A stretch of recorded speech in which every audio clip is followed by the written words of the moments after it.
Right on, good. And just while we start, can you just real quick and clear into the phone or microphones, name and position in the production for the transcribers so they can differentiate voices. Okay. I'm Dean Devlin. I am the director and producer of the film. I'm Brandon Boyce. I am the writer. Hi, everyone. Thanks for coming. How's it going? Thanks for being here. So can you talk about casting Sean? Because it's so important that you sympathize with him, even though he's not necessarily a good person. I mean, he is, but he is doing bad things. And then obviously he makes what's really a horrible choice that some audience may identify with, some might not. So casting that character and make it. I think it was the make or break of the movie. I don't know if I would have made the film without being able to get Robbie Sheehan. And I was so convinced that he was the right person, you know, and Brandon and I met, and the original draft was in Los Angeles with two American kids. And I said, Brandon, it's got to be this kid. And then we discussed, well, do we have him play American? Because he's very good at accents. And then it was actually Brandon who said, you know, there's actually something really interesting about him being Irish and having come to the country. And then he worked out this whole new story for him.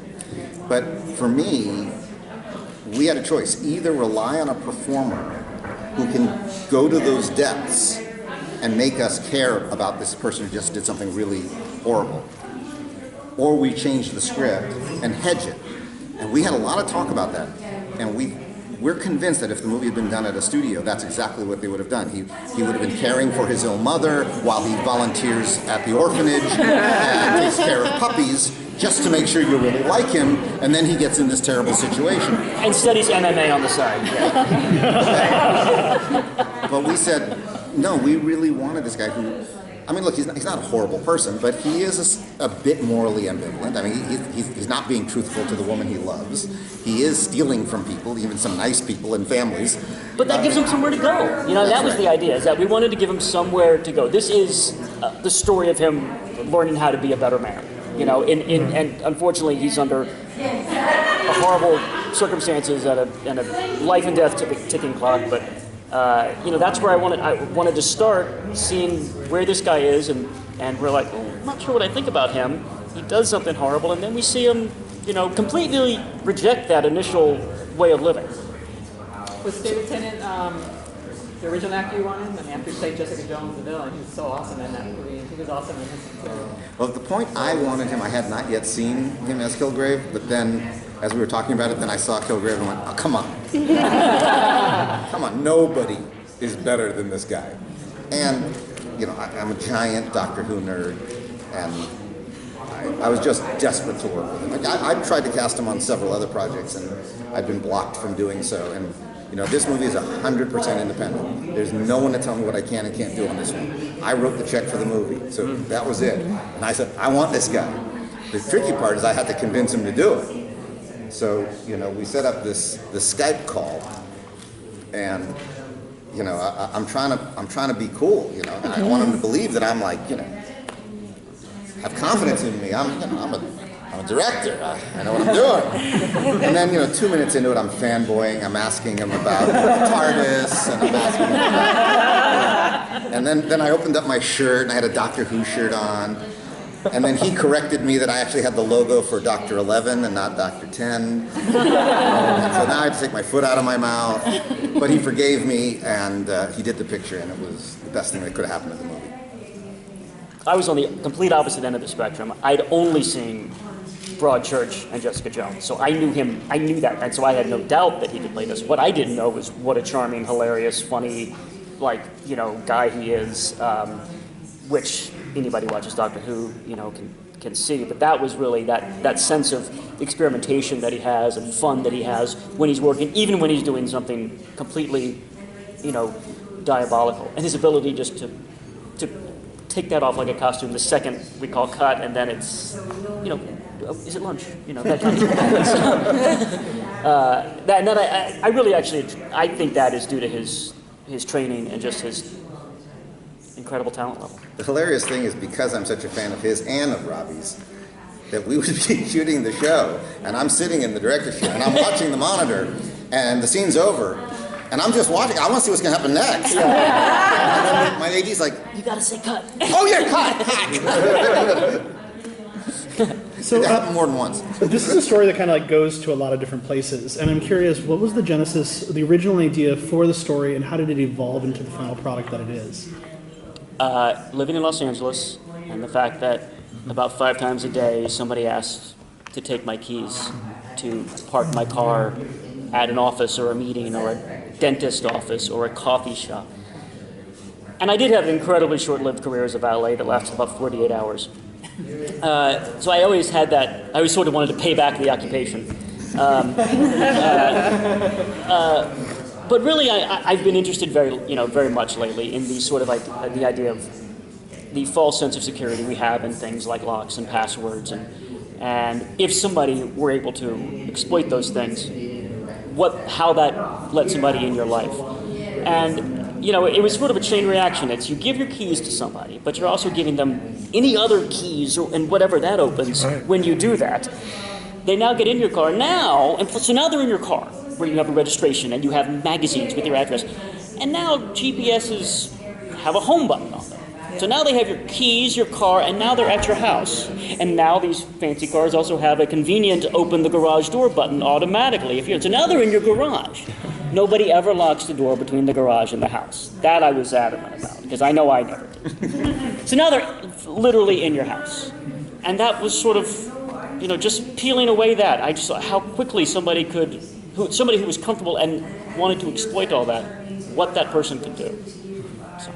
So computer technology plays a big part in this. I mean, this is not your typical bad guy in a dungeon torturing people. This is a smart guy who uses every aspect of computer technology. Well, in a weird way, he's like the evil Bruce Wayne. Yeah. He's got so much money that there's nothing he can't accommodate himself with.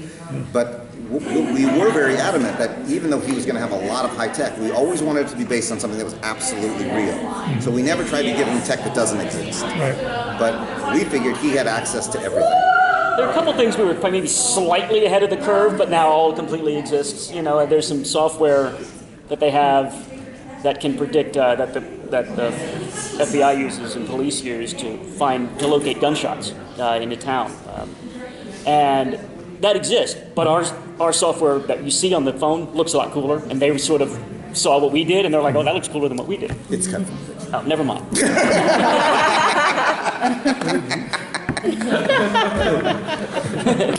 Yeah, actually, that was a question that I asked the other group of people, is what things kind of got left on the cutting room floor that surprised them. But what kind of stuff did you leave on the cutting room floor, and what went into the decision-making process for the sake of brevity or the story you were telling? Well, I'll talk about the things I was sure we had to have and were very important to me as a writer.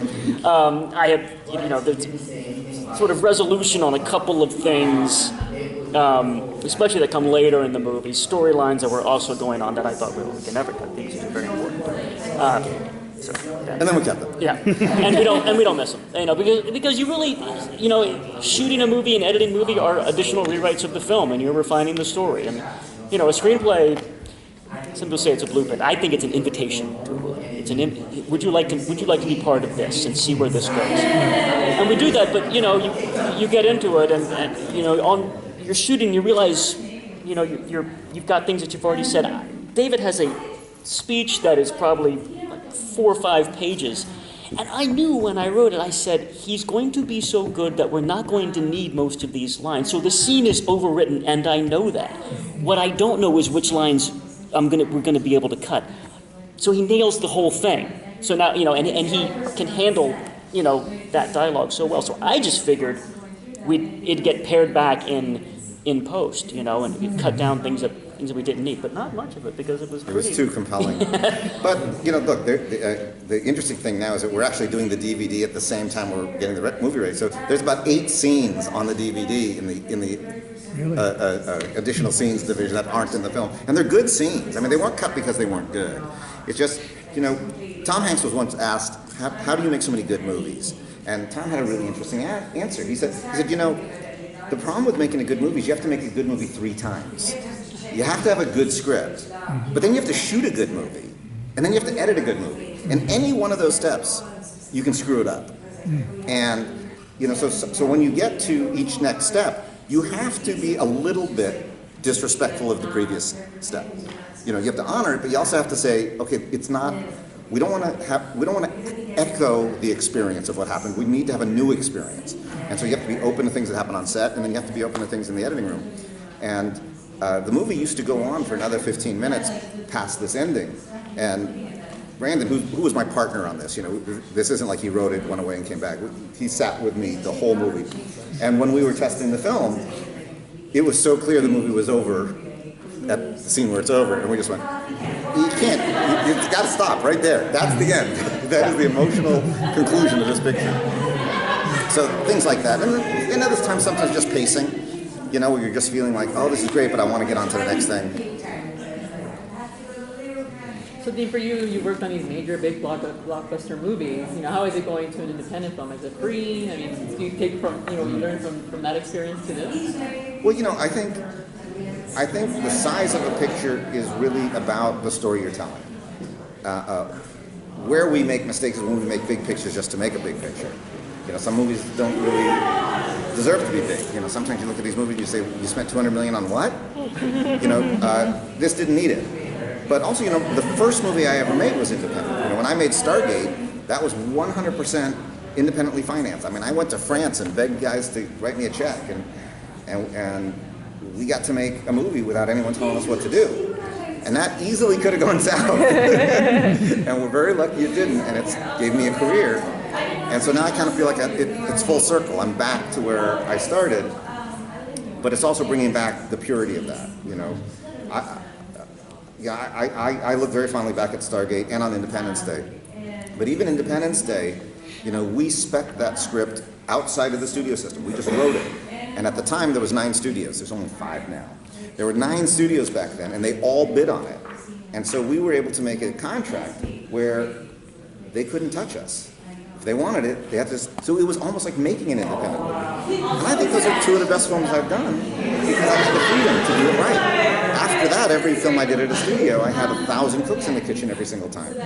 And some worked out better than others, but some did not work out at all. And they're embarrassments to me. So for me, I had to go make this picture. I needed to see, can I make a picture? Is it me? Is it, what's going on? And so I said to everybody in my company, I said, if I don't get on the horse right now, I'll never get on it again. And I loved his script. I had wanted to make a script years earlier, and I should have done it then. And I said, I'm not doing anything again until I get to make this movie. And so we went out, and we just made it. I really applauded Dean's, at that moment when he, because here's a guy who's made, these hugely budgeted films sometimes. And I said, this is a little movie. You sure you want to, do this? And he's absolutely said yes. And then I saw, what was very clear to me was that this is a filmmaker who can handle any film at any kind of budget. You could have made a $3 million movie. And so that was impressive. And frankly, we had such a great crew. I mean, literally from the PAs all the way through. This is a crew that's worked with us a lot in Oregon, and I just tell one story because it's indicative of the whole thing. But you hear a lot of people putting down Teamsters. Like, oh, lazy Teamsters. I always say things like that. Well, I want to tell you about our Teamsters. So we were shooting up in this place called Sandy, Oregon, and we were up in these hills, and it was snowing like crazy. So we were all staying in this really terrible little motel because it was the only place to stay. And we're all coming out of our rooms to drive to set. And it had been snowing all night. So everyone's like worried about their cars and stuff. We came out to the parking lot, and the Teamsters had shown up 2 hours before they're paid to be there. And they were cleaning every single person's car to make sure it was safe to drive to the set. I kid you not, broke down in tears. I was so moved that these people would do that. They weren't being paid to do it. They just cared. They cared about our crew. They cared about each other. And I was like, that's independent movie making. It's that spirit. It's like we're in this thing together. And I think it shows on the screen. Yeah, I love that location because it took you out of the norm.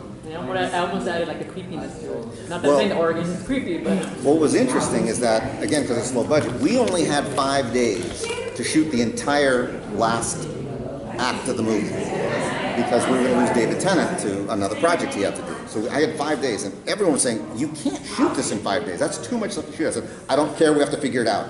So we shot for 2 days, and it was pretty good. And then on the night of the second day, it started snowing.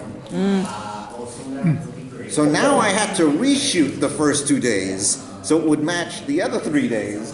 So now I had 3 days to shoot 5 days, which wasn't enough to shoot 2 weeks. But again, this amazing spirit. Suddenly we splintered off and there was a splinter unit and he went to the splinter unit and they were shooting while I was shooting, and I mean, it was just crazy. And then the other thing, just on a technical level, for any of you who are interested in tech, we were shooting, it was only the second movie ever to shoot with 8K cameras. And we didn't shoot it because it was going to be such a big screen. We shot it with these cameras because they were so amazingly light sensitive. I don't know who here has seen them. Have you all seen the film? All right, well, you know this fight scene at the end of the movie? We started shooting that at noon. We finished shooting it an hour and a half after sunset. Oh my goodness. And it all looks like it's at the same time. Yeah. And so literally we started at 200 ASA, and by the end I was at 6,000 ASA. And literally, I have the photograph, I don't have it with me, but I have a photograph where you see us all in the dark, and then you see the monitors, and it looks like daytime. And not just like daytime, but you can actually see shadows. I mean, unbelievably light-sensitive cameras. So all those things came to help us. Was it filmed on the new red? Yes, it was on the That Helium. unit sensor? Yeah, we were the second film ever to shoot with it. Oh wow. Nice. Galaxy and us. Yeah, I've heard about those cameras. We have time for one more question. So what's next for you? I mean, did this film inspire you to make something similar, or? Well, this film is so important to our company because not only as a film, but this is the first time we are self-releasing a movie to the tune of 2,500 screens. So this is like being at the poker table and going all in.